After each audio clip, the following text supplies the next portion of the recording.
Okay, so this was the room that we stayed at Calgary. Just 2 double beds, little lounge, lights.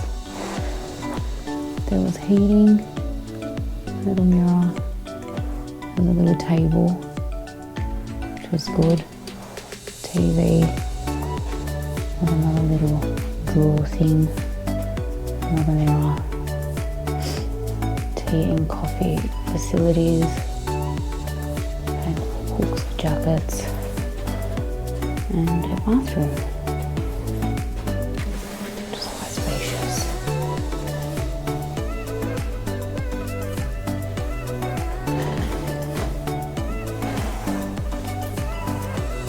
And then we have another cupboard.